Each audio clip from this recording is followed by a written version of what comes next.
let their lamentation and their woes increase. In Jesus' name we pray. 2 Corinthians chapter 10.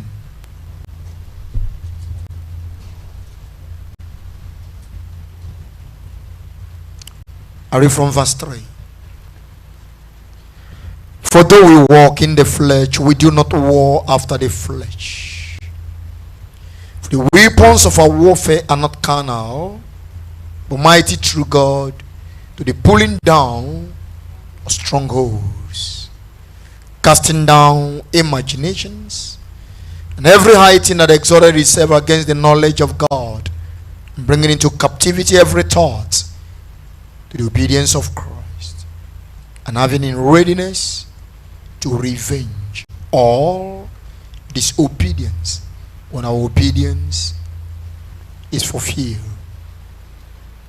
Tonight's night we decided to take revenge against the host of hell. If you will still remember the topic given to you by this time last month, the enemy were panicking, and that is why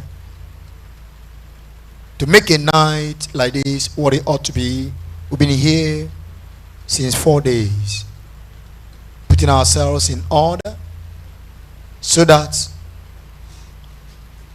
we'll be able to step in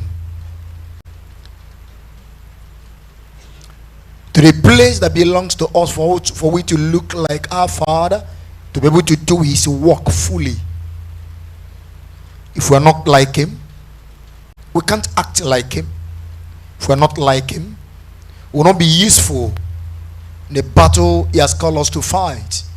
If we are not like him, there will be so much limitations that will hinder us from doing what we are called to do.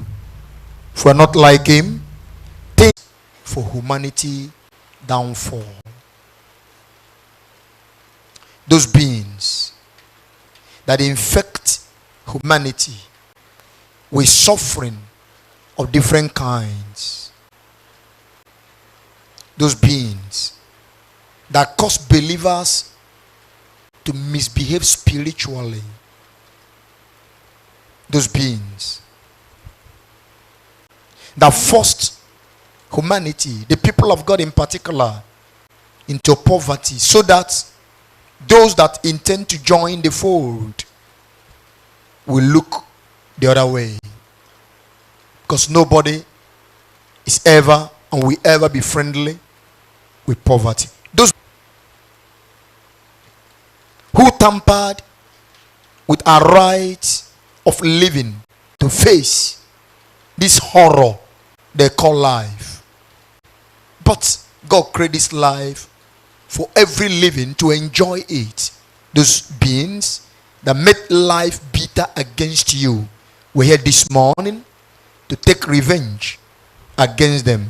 Those beings who monitor your progress and put a peg that whatever you do in life, you will not cross this height. There are people that the enemy program that they will never have a block 500,000. They are struggling. They're doing things very well. But once they catch with them, will get to that amount. Crisis from nowhere will show forth. Until those money got finished, nothing will enter, and the crisis will remain. The day the crisis of their lives and the family will be over is the day that nothing again will remain, and they will start struggle afresh. We're here to revenge against whatsoever that have made your life to be stunted. You are stationary. You remain in one point in life for a good number of years. If a day passes you by and you didn't make a progress, look around you and fight the enemy that holds you down. We were created, wired to make progress on each day that passes by. We're here this morning to take a revenge against all the enemies of kingdom power, both man and demons and devils that cause lawlessness on earth. We're here this morning to teach them the lessons of their lives and to make them to know that lawlessness will no longer be tolerated on this earth. Those beings who are on daily basis monitor believers in order to pull them down and back to sin, we're here to crush them. We're here today to take revenge against all those who call the name of my Father in vain, as pastors, as preachers, as prophets, as evangelists, as teachers, as leaders in various churches, those that call this name in vain. They have no respect to such a here to call